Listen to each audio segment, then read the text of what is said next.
Welcome to the Stranded Technologies podcast. I'm your host and founder of Infinita Fund, Niklas. In this show, we talk about how to accelerate the future. Our thesis is that many life-improving technologies are held back by institutional barriers. How can we unblock vast opportunities while mitigating against the risks? What ethical principles, rules, and regulations can guide us on that path? We will discuss these questions with entrepreneurs, policymakers, and industry experts. If you enjoy the show, please give us 5 stars and visit us at infinitafund.com to join the community. Today is December the 4th in 2022, and my guest is Mark Lutter. So Mark is the founder and former executive director at Charter Cities Institute, a nonprofit which is building the ecosystem for charter cities.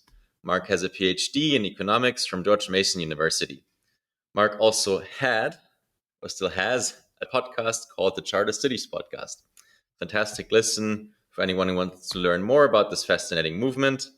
Today, we're going to talk about charter cities, cities as a stranded technology, the future of city development, and living in physical spaces. Mark, welcome to the show. Thanks for having me. Mark, besides what I said, what would you like listeners to know about you? Sure. So I grew up in DC. I come from a long line of distinguished bureaucrats. That's the joke. They're not that distinguished. Did my undergraduate at Maryland. I did my PhD in economics at George Mason University. Got interested in charter cities there, dissertation on charter cities. And what I saw was a lot of interest and excitement around these ideas, but little kind of successful practical application.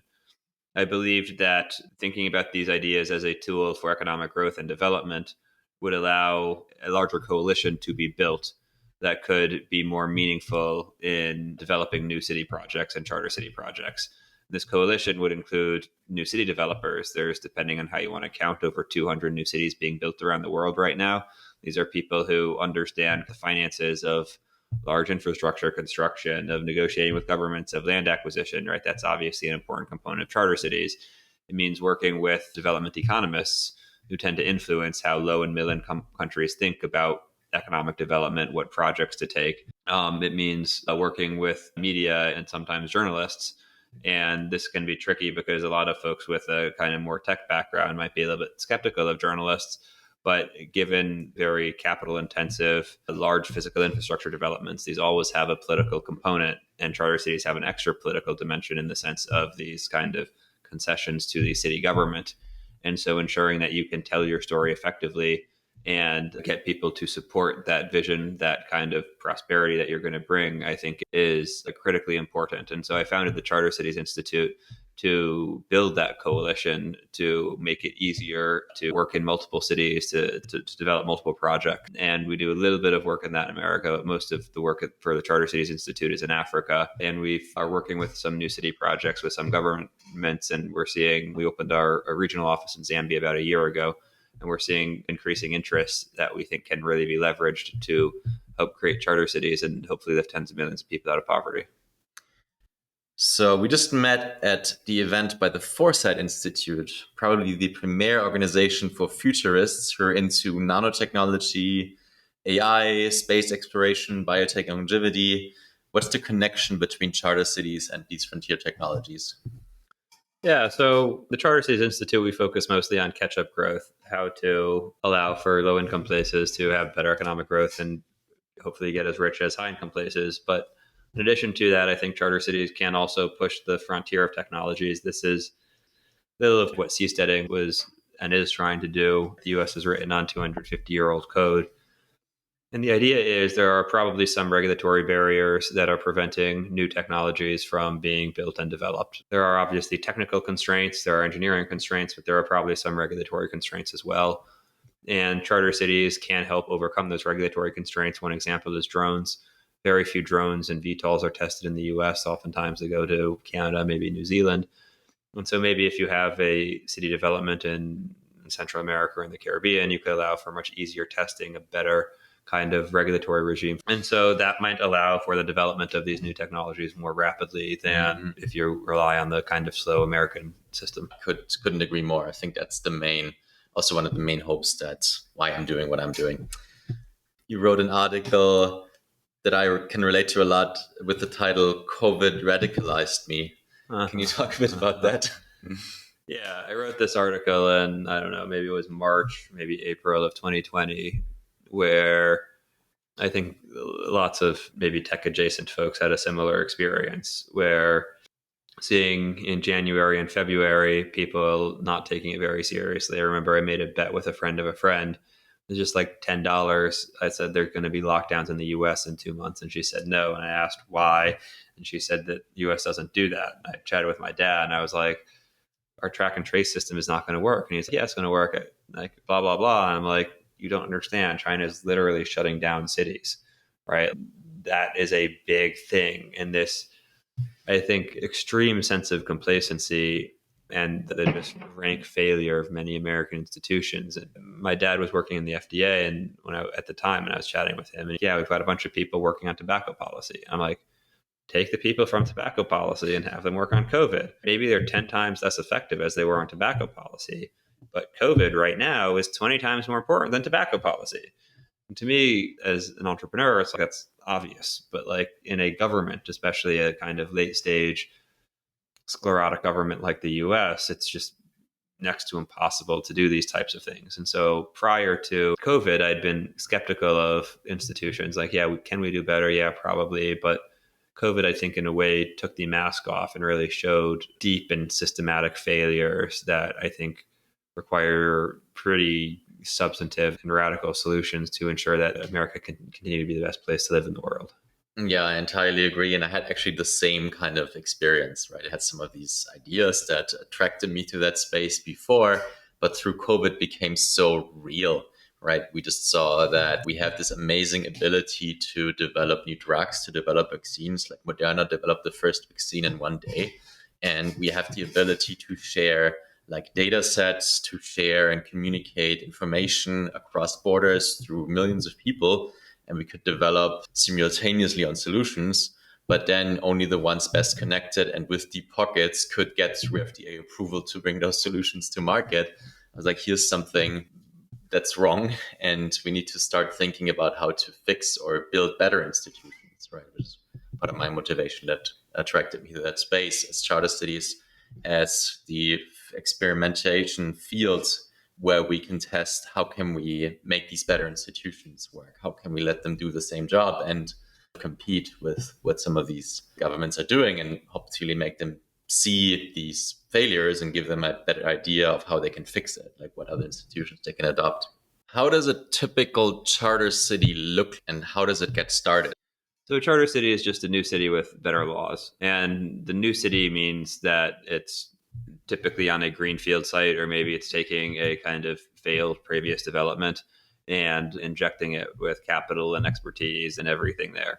So that just looks like depending on the exact circumstance, but a large scale real estate project. And obviously, depending on the target market, depending on what businesses you're going to attract, it might look a little bit this way or that way. And then the better laws means that the government, typically the federal government, would want to pass some kind of special economic zone or charter city legislation that would say, all right, on the charter city level, you have jurisdiction over XYZ. Maybe it's labor law, maybe it's visas and residence permits, maybe it's business registration, maybe it's all of that. And thinking about how to create a legal and regulatory environment that can really attract capital, attract people, and stimulate economic development. And I think those are the two key components that make a charter city. But other important things to consider: where are you building a city, right? If you have the best laws in the world and you're in Antarctica, nobody's going to want to live there.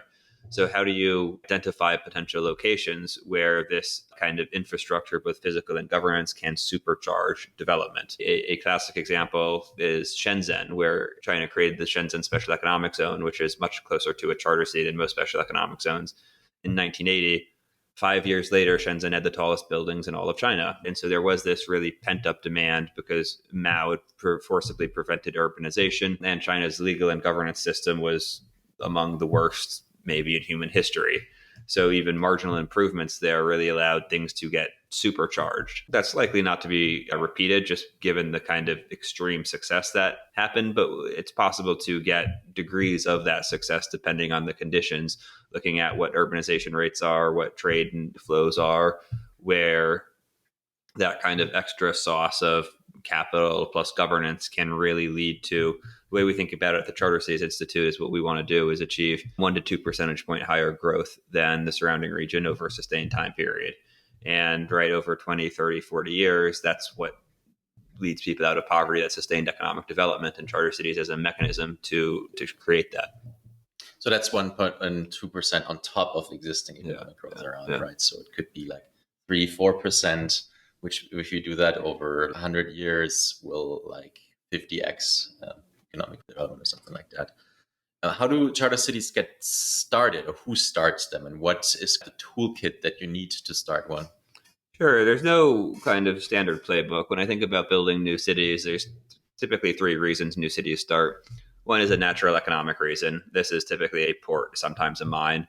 For some reason, people move to an area. Eventually, enough people live there that it's self-sustaining, even without that initial economic rationale. The second way is you can be a government. And if you're a government, you have 2 advantages. One, you have very deep pockets. And 2, you can force your bureaucrats to live there. And this is Brasilia, this is Abuja, this is St. Petersburg, right? This has been a successful way to build new cities. The third way is religious. And this doesn't have to be religion per se. It can be a strong civic culture, but it needs to be tied with persecution, right? Persecution causes people to migrate. The civic culture or religion causes them to coordinate that mass migration to a specific place. That's Salt Lake City. That's Israel. And so thinking about what kind of form charter cities might take, if you look at, for example, in Saudi Arabia, NEOM, it's a regional development project that has the line, right?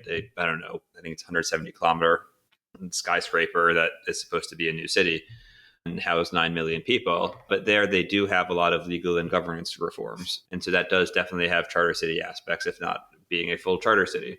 And that's a government-led project. You can also look at Dubai, which it has many charter city-esque elements. And there it wasn't really, that was more of an economic reason, where effectively it's an entrepot in a region that was experiencing a massive resource boom. And so people who wanted to put company headquarters there, right, it was the most tolerant place in the Middle East for a long time. Combine that with successful taking advantage of regional missteps. So, for example, Iran would raise tariffs and some of their traders would go to Dubai because it's like, all right, we can trade here a little bit more cheaply. Actually, Iranians outnumber Emiratis 3-1 in Dubai today. Then you have Lebanon falling into civil war. And so then they say, all right, let's attract the kind of capital that Lebanon might have previously been the financial capital of the Middle East, but now we can do that. And so taking advantage of these kind of regional missteps combined with large infrastructure construction and kind of being a tolerant entrepot allowed them to succeed. So that's a little bit more of the economic rationale. And we've seen at the Charter Cities Institute, we tend to think the economic rationale is the best because that's the most scalable, right? Look at where there are trade flows, look at where there is mass urbanization and see what you can do there, because that's how you can really create the growth to lift tens of millions of people out of poverty. What has changed since you founded the Charter Cities Institute? Yeah, I think a handful of things. One, I think there's a lot more interest around charter cities today than there were a few years ago. We've made decent inroads to some of the communities that we're targeting. We have a bit more experience working with governments. We've seen in Honduras, Prospera, Ciudad Morazan startup, NEOM got announced. And then we have kind of adjacent ideas. For example, Blasi, Srinivasan, his network state has some overlap with charter cities. And so I think there is a lot more interest. Patri Friedman started Pronome with capital, so there's a bit more early stage capital that's available for charter cities as well. I think the kind of key looking at the next 5 years is figuring out, all right, like how do we take this momentum? How do we take these early successes and really consolidate it and get several like substantive wins on the ground? If we look at kind of venture capital, right, new markets are validated in venture capital with an exit. All right, you have a successful company that does X, suddenly everybody wants to do X. And given the timelines of charter cities, right, it might not be a monetary exit per se, but something that's sufficient to justify this is a valid business model, this is a viable mechanism to engage with governments, whatever it actually is, would, I think, kind of supercharge things and hopefully allow for a lot of the projects that are currently ongoing to pick up speed, pick up momentum, pick up capital, etc.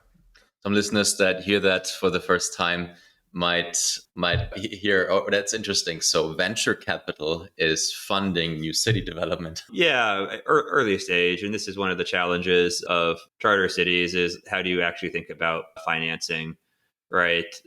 When you're in the early stage in terms of negotiating with government, in terms of acquiring land, et cetera, this is that does approximately fit the venture capital profile. It's high risk, potentially high reward, depending on the scale of the project. And then a lot of the kind of historic intellectual interest in charter cities has come from the tech community.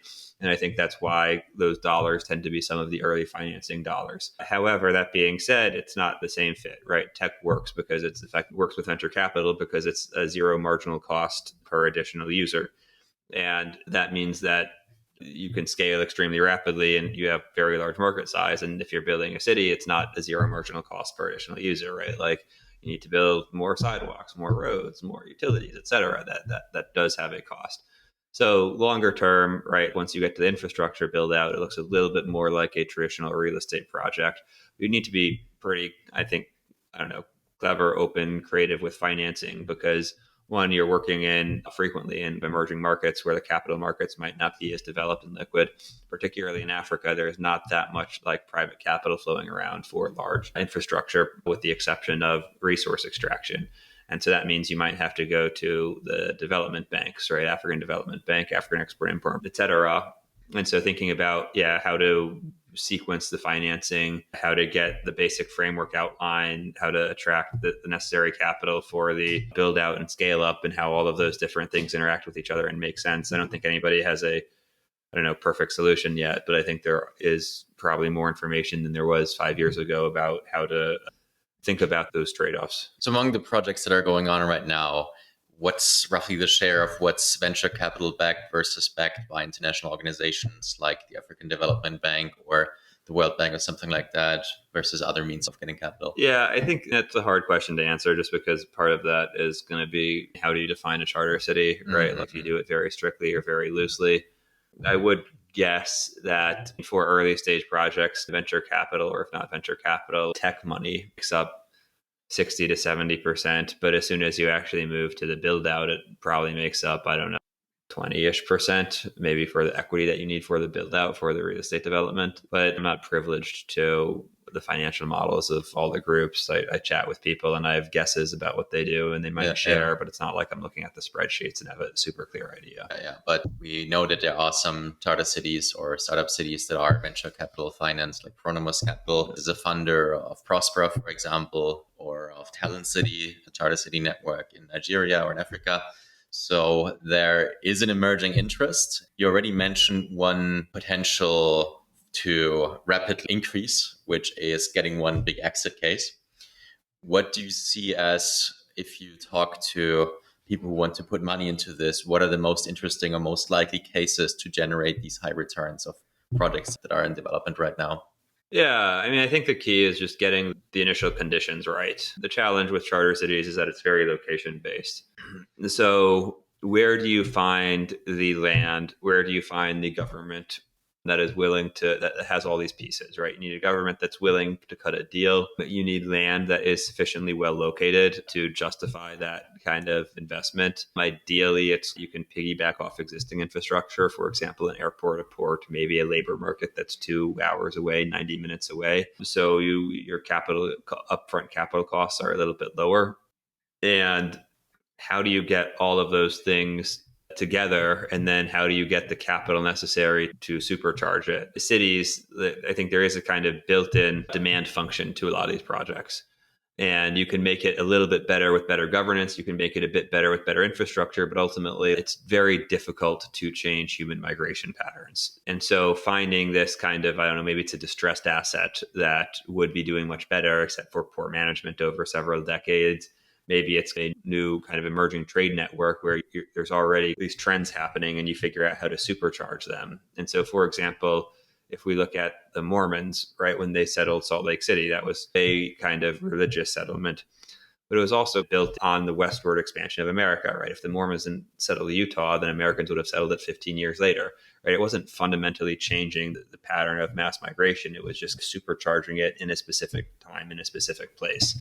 And similarly, right, look at where urbanization is happening. It's Africa and Asia, or look where global migration patterns are. It's to kind of high income countries like the US, like Canada, like Europe, taking advantage of those trends, finding a good location that can do that, and a government that's willing to cut a deal, and capital that is willing to finance that initial infrastructure investment. That's where you get that kind of big win that validates this whole approach, I think. Are there any particular charter cities that you would point at success stories if you would talk like to an investor? Historically, it's Singapore, Shenzhen, Hong Kong, Dubai. Dubai, arguably, because it's basically run like a family office. And so because of that, it's a little bit more, I don't know, salient. I think the projects that are currently ongoing, there's obviously been some increase in valuation, but I think it's a little bit too early to say. I was pretty optimistic about Honduras with Prospera and Ciudad Morazan.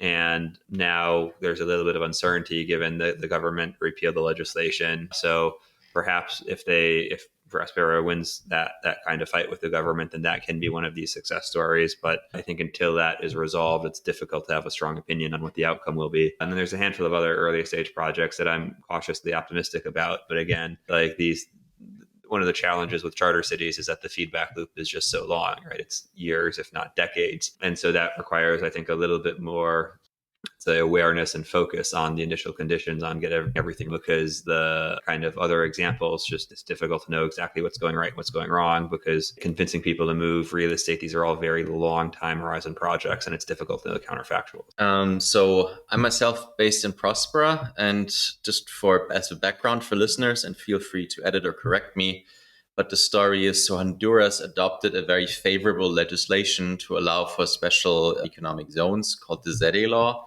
in 2013. And that law allowed for the formation of three ZEs, actually: Prospera, Ciudad Morazan, and Orquídea. And these are existing charter cities, startup cities, whatever you want to call it. The Honduran government changed this year to a government that's against these ZEs, or these special economic zones. And they voted in parliament to repeal the law, right? Which means that no new ZEs can be formed. Existing ZEs have investment guarantees, although there's political uncertainty and the government hasn't come out yet with a clear statement whether they or not they plan to honor these commitments, which is important as an assurance for investors. Next year, there's an opportunity because the vote has to be reaffirmed in parliament, right? So they can still vote against upholding the ZE law. But correct me if I'm wrong, but the ZE law in Honduras was really a big beacon of hope in the community, right? Because it's so flexible and innovative from a legal perspective. What impact does that have, or did that have, on your work with the Charter Cities Institute in terms of telling other governments what they can do or what's possible? Yeah. I mean, I lived in Honduras 7-ish years ago, 2014, 2015, during one of the early hype cycles. And a lot of my initial interest in charter cities came from Honduras. Part of the focus of starting the Charter Cities Institute was to diversify a little bit. Honduras, the legislation in Honduras was great, but there were many false starts. And then additionally, it was never really had huge legitimacy among the Honduran people. The legislation was initially passed in what might be described as a post-constitutional crisis, where Zelaya, who was the president, tried to run for a second term. That was unconstitutional. He tried to do a non-binding referendum. Eventually, the military puts him on a plane and flies into Costa Rica. All right, so then you have the opposition take power. However, and the opposition party passes the ZEDA legislation. And then the first one is struck down by the Supreme Court, and then half the Supreme Court justices are fired, and then you get a new legislation that supposedly addresses the original critiques. For the record, I don't think that the justices were fired for voting against the legislation. It was a kind of America-style left-right split on the Supreme Court, and I think the government in power was happy to get rid of the left-wing justices. At the same time, obviously, it doesn't engender a lot of confidence and legitimacy in a political regime when the Supreme Court is summarily fired. And I think that gets at the heart of the challenge of charter cities, is that you don't need them in places that are doing very well, right? You don't necessarily need charter cities in the US, right? People are like, oh, we can have a Hong Kong in the US. It's like, you have Hong Kong in the US. It's called New York, except New York's much richer. It's called like Miami. Like Hong Kong per capita GDP is what, like 45,000 US is 33, 40% higher. You need these projects in places that do struggle with effective governance. However, if they were able to just snap their fingers and get better governance, they wouldn't really need charter cities.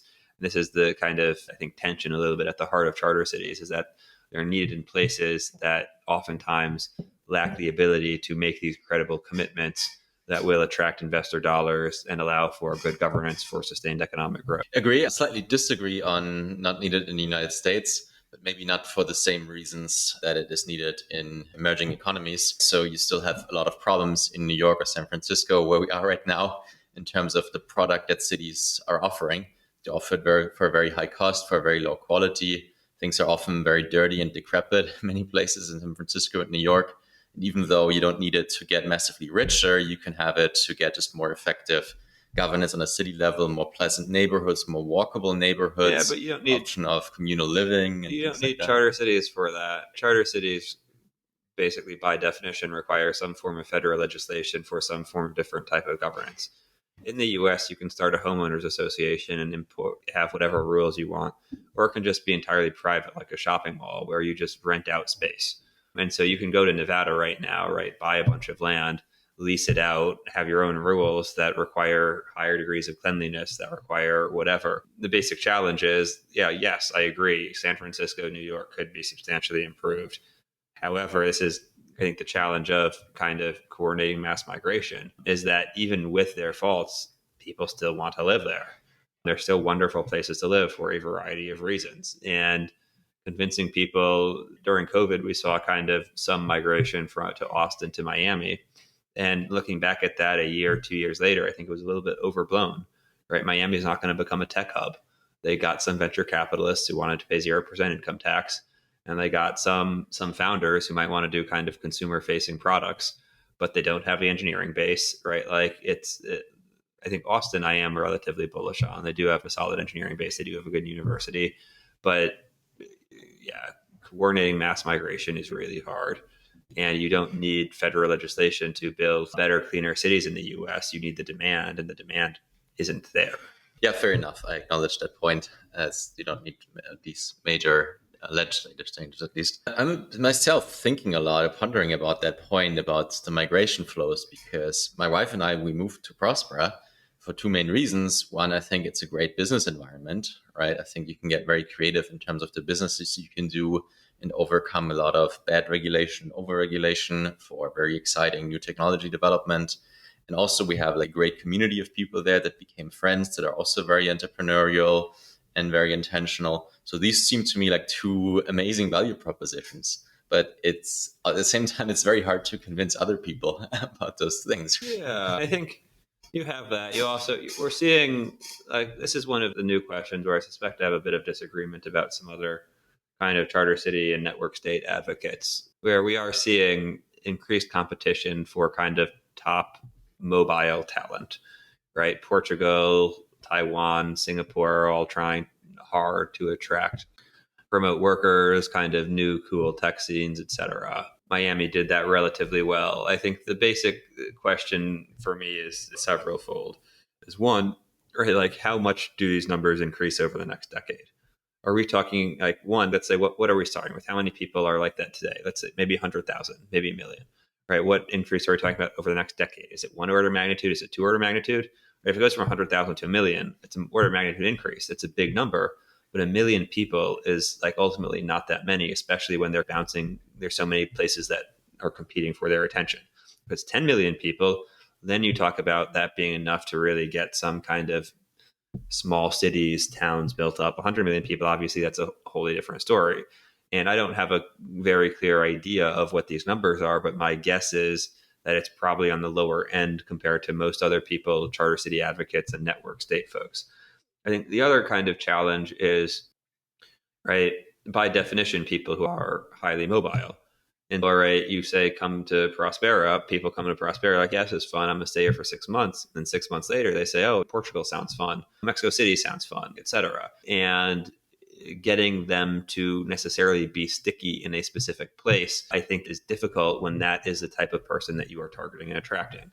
And so I think there is, when thinking about kind of new city developments, if you're looking to do a city qua city, then thinking about some industries that might be a little bit sticky, that might require large labor pools that are interested in settling down and staying for the long term, and not digital nomads who probably don't have kids, who just want to have a good time and talk to cool people, but aren't going to be there in 3 years or 5 years or whatever it is. And I think there is, that's not to say you can't be successful with kind of resort style towns development, and you can grow those and make those much bigger. I do anticipate a handful of these resort style towns, the ones that embrace growth, to become like basically very large towns or small cities over the next decade or two. Because with remote work, that's going to allow for increased ability to satisfy, let's say, environmental desires. If you don't want to live in New York, go live on the beach or go live in a mountain, etc. However, is that more than just an environmental based amenity? Is this like changing the nature of the social contract or leading to new technologies or something? And to me, these are two different things. Like, people will want environmental amenities, beaches, mountains, cool places to live, and that is overlapping but fairly different from, let's create a new city with better laws that can allow for new technologies to be enabled that wouldn't otherwise have taken place. Yeah. So I think it's a very interesting data points to think of if you found a new charter city. Who do you want to attract? What's your customer persona? So it seems intuitively right. So if you have 1 to 10 million people who are like young and mobile, millennial digital nomads, right? And could be attracted to that. But I also think it's absolutely true that that's not enough. You can have a package where you stay there for 3 months, there for 4 months, but that won't decrease those numbers. And also what I see in Honduras is that the value is just much higher for someone from Honduras to come and work there. Like Honduran entrepreneurs, locals that work there can like double or triple or quadruple their income. Entrepreneurs from the mainland have much easier or better business regulations and environment. Or if you're like a smart graduate who went to school in the United States, the alternative would be to either stay in the United States where there's more opportunity, and that's a place that could offer similar opportunities. So I very much agree with it's very important to speak to the local migration pool, right? Yeah, I fully agree. I mean, one, I think they're necessarily going to be a little bit more sticky. Hondurans are less likely to leave Honduras than Americans who are staying there. And then two, just in terms of, right, charter cities are inherently political projects. And without successful engagement of local communities, you're bound to build up resentment to get some populist politicians to attack you. And I think this is what we try to do with the Charter Cities Institute. I'm not sure we're fully successful, but I do think we are somewhat successful. Our office in Zambia is run by Zambians. We try to partner with groups on the ground. Ideally, those groups are from the places where they are trying to build. In Zambia, we're working with a Zambian, Nigeria with a Nigerian. In Malawi, we're working with the Malawi government. And so it's kind of, all right, how do we take this high level concept and how do we adjust it for local conditions and then work with the local actors in a way to meet their needs and their demands? Because, yeah, it's the kind of classic critique of charter cities is, oh, this is just neocolonialism. And I think that's incorrect for several reasons, but perhaps way to prove that it's incorrect and to make those criticisms fall flat is to make sure that the locals are meaningfully and truly benefiting from the projects that you are working on. Yeah, that is a partnership. If there's involvement from someone who comes from someone else, it's always. You already mentioned Balaji Srinivasan's The Network State. Can you talk a bit about that concept of a network state and what's your take? Is that vision aligned with yours? Where does it differ?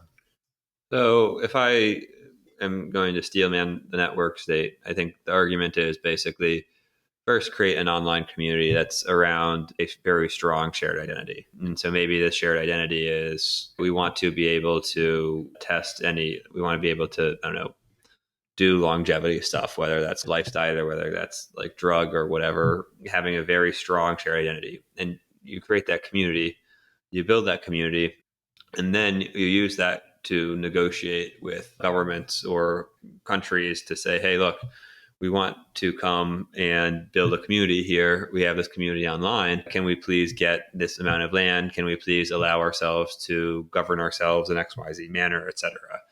And this is to the previous point I made. This historically has happened somewhat frequently with religions. I visited Portugal recently, and there's a Mennonite population. And the Mennonites are originally German, I think. Then they went to Russia, then they went to Canada, and then eventually they went to Portugal. And basically every time they would leave, it's because somebody would try to conscript them or force their kids to go to government schools. And they'd be like, no, look, we want our beliefs, just leave us alone. And eventually they ended up in Portugal, and they cut a deal with the government like, look, leave us alone. I don't even know if they pay taxes, but maybe they say, look, we'll pay 10% of our whatever taxes, but just leave us alone and let us do our thing. And I see kind of the Balaji as a modern network state, as a modern kind of internet-based version of this. I mean, I think there's definitely overlap with charter cities in the sense that it's looking at migration, looking at new physical-based developments on some margin, trying to push the technological frontier. I think where I perhaps differ from him is, one, I tend to think institutions are very sticky.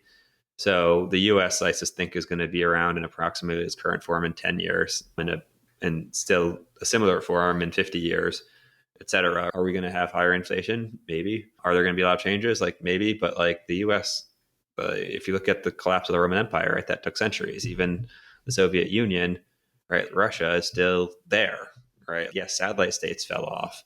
Maybe the US loses Puerto Rico, maybe we lose Hawaii, but like the US functionally exists, and I think will continue to exist. I don't see these massive dislocations that he does. And I think if they do happen, I suspect they'll happen over a kind of timeline of decades, if not centuries, not in a timeline of years. And then additionally, I think the other kind of disagreement might come to the point I made earlier over kind of numbers of people, right? Like how many people, when I look at the charter cities, I look at migration patterns. And I think the two main migration patterns are rural to urban in Africa and Asia, and then low income to high income, where high income tends to be the US or Europe.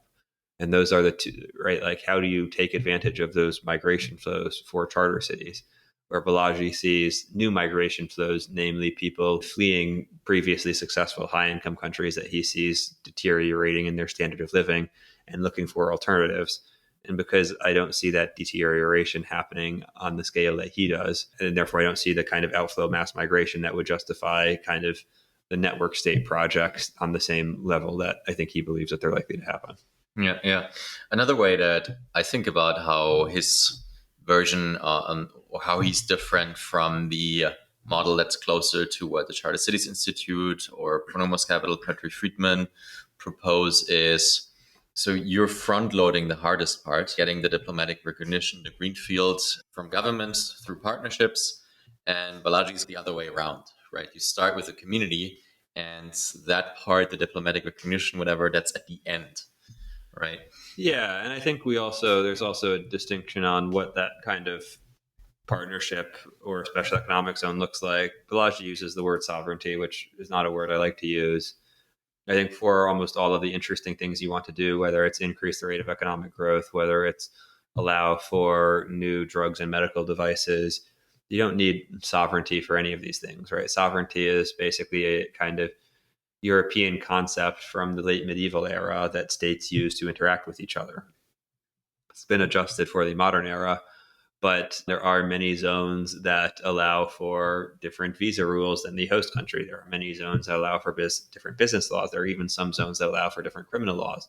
None of these things require sovereignty. They require a partnership with the host country, understanding what the host country wants, and figuring out how you can build a zone or a charter city that is within that national plan of the host country, but allows enough concessions to meet your own goals as well, whether it's attracting investment, whether it's creating new industries or new technologies, et cetera. And so I think trying to focus on sovereignty ends up with just, I don't see that as leading to many kind of successful projects, just because most governments, like, sovereignty it's sacred. You can't slice it, you can't cut it up. It's a kind of sacred idea. And if you try to attack that, then you end up, I think it might work in some very small countries in the middle of nowhere, but I don't see that as really changing. Yeah, I don't see you as getting prime location if that's your mechanism of approach. Yeah, yeah.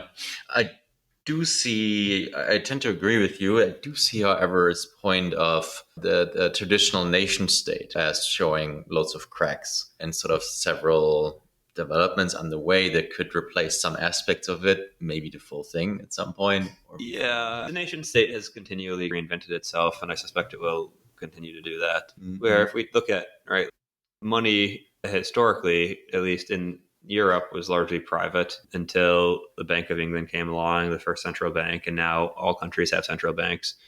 However, it is possible, for example, to imagine Bitcoin replacing working as a global, intermediary. So instead of sending, if we see a world of increased capital controls, then people might use Bitcoin to settle payments instead of US dollars or euros. And right, that is in some ways like changing the function of the nation state. And similarly, we are seeing, for example, the reemergence of kind of private militias, private armies. We're seeing Russia with the Wagner Group, first in Africa, now in Ukraine. Even the US, with a lot of our kind of Iraq and Afghanistan, we were very heavily relying on private contractors. So we're seeing the kind of fall of this, unified national armies that were dominant in the 19th and 20th centuries, and the rise of these kind of pre-modern different types of arrangements. And I think we'll continue to see things like this. But like I said, I think institutions are persistent. So we are going to see changes. We are going to see differences. But yeah, like changing something as fundamental underlying as the nation state into something that's fully new, right? That's a century-long process, even in the digital era. And so for me, it's difficult to see that on the same timeline that I think Balaji does. You can pick a different timeline, but fast forward 10 years into the future, how will the charter city space look in the best case, realistic case, worst case? Yeah, I think in the best case, it looks like basically you've got, I don't know, in 10 years, best case, a dozen projects on the ground in Africa, where each of the projects have a minimum of 10 square kilometers, target populations of between 500,000 and 2 million people, and are executing on their goals and their timeline in terms of infrastructure funding, in terms of governance, in terms of everything. Combined with that, maybe you have a handful in, I don't know, Asia as well, right? Like India, I'm told would be very difficult because it's bureaucratic. They tried a special economic zone project in 2004, I believe, and failed. And so they're unlikely to do it. And then you also have kind of activist groups that, because of a history of land expropriation, are very skeptical of any kind of large scale infrastructure project that would make it difficult. So hopefully that changes, but I'm basing that on secondhand information. Maybe the Philippines or Indonesia, there might be some projects, but I don't have enough domain specific expertise to know. And then in addition to Africa, I think the other kind of thing is having, 1, 2, maybe 3 high income charter city projects, where one maybe is in the Mediterranean, like North Africa, one maybe in Central America or the Caribbean, one maybe in, Pacific Islands, maybe in Northern Australia, where they're just targeting really smart people to come work there, good governance, but a separate visa regime to allow that. And if we're only talking about in 10 years, right, these projects are still going to be relatively early scale, just because it takes a year or two to negotiate the concessions, the agreement. Yeah. Infrastructure build out takes a long time. But that's basically about 3 million people in 2032. It's hard to know. Let's say you have 12 projects in Africa. Those projects in Africa, let's say you have, if you say 200,000, that's 2.4 million, plus the high income ones, it could be 3. You could say the projects in Africa are 300,000 by then, if we're optimistic. And then you're talking about 2 to 5 million total residents. That's the optimistic scenario. Well, that's good. I like to listen. So what's the less optimistic scenario? Less optimistic scenario is there are lots of projects, but none of them have the exact right initial conditions. So you're talking about a few 100,000 people where the projects are working. They're kind of successful, generating monetary returns, but not transformational. So there's no project you can look to and say, this is going to change the growth rate. This is going to have a higher growth rate of the surrounding region by 1 to 2 percentage points. This is going to allow the development of technology that otherwise would not have been developed. And so they basically, charter cities serve as just like a modified version of special economic zones, where they're a little bit more interesting than your standard special economic zone. But like most special economic zones today, with the exception of China, they just don't serve any transformational purpose. They don't have any breakout success. What's the case, or what needs to happen? What will you do? What can people do to make this a breakout success, to make the optimistic case happen? Yeah, I think, to me, the basic challenge with charter cities is that you have to put all these things together to get it. And to get government buy-in, for example, it helps if you show up with capital. But showing up with capital is very difficult when you don't have a specific project with spreadsheets, with numbers, etc. So it's a bit of a chicken and egg problem in Africa, for example. The way the Charter Cities Institute is trying to overcome this, we're working with several local partners on the ground. We're organizing a conference in about a year, probably in Rwanda, their Kigali International Financial Center, where we will solicit proposals for other countries as well as private developers for charter cities and be able to create a pipeline of charter city projects. And then in creating that pipeline, we can align that pipeline. I think luckily the expertise in terms of structuring and sequencing now does exist. I'm not sure they existed really 5 years ago, but I think there are several groups that have a general understanding of how to structure and sequence charter cities if the right opportunity arises. So combine that kind of deal flow of potential charter city projects with the sequencing of capital for the initial feasibility studies, for the land acquisition, for negotiation with government, and then for the infrastructure build out. And once you set that process up and sit correctly, I think hopefully there are several somewhat good outcomes. So I think that's what the Charter Cities Institute is doing. And then I think in addition to that, as mentioned, the kind of what ends up being the game changer is ideally a kind of successful project that demonstrates how quickly things are possible. I'm also working on a book that I hope to publish probably late next year that can help draw attention, get people interested. We've been tossing around this idea of shooting a documentary as well, visiting a lot of these projects around the world, as well as visiting places like Singapore, Shenzhen, Hong Kong, and Dubai to spread this narrative, build public awareness. And then 3 is, I think, just the continuing to build out the capital pools. And one of the projects I'm currently with, we're negotiating with a government, and they've expressed interest in this concept. But the only reason we've been able to get this far is because we're showing up with capital, with several $100 million of credible capital to complete a transaction. And there, we're lucky in the sense that this is a good enough project it can justify that. It's not really a risk now because, right, until the money changes hands, it's not there. But even you can only ask that if the project is good enough, right? You can't ask that if the initial conditions would not justify that type of investment. And then as we and other groups build out relationships with investors, then we de-risk them. We can get a better understanding of, okay, right, I can successfully pitch this. This idea isn't as crazy as it might have been 3 years ago. We have that sense, we have that understanding. The execution risk is much lower, et cetera. And so it's this chicken and egg problem in terms of getting government buy-in, getting capital, identifying land, that all need to be solved a little bit simultaneously to get charter cities to really reach their full potential. Fantastic. Anything else that you'd like to draw attention to help listeners understand charter cities better? Check out the Charter Cities Institute. Our website is chartercitiesinstitute.org. We have Twitter. I think we have Instagram. We publish lots of good content. I'm not the executive director anymore, but I'm still on the board. You can follow me at Twitter, Mark Lutter, MarkLutter.com. And yeah, feel free to send me email too. Thanks. Fantastic. Mark, it was amazing to have you on the show. Thanks so much for talking to us about charter cities and the future of city development. Great. Thank you for having me.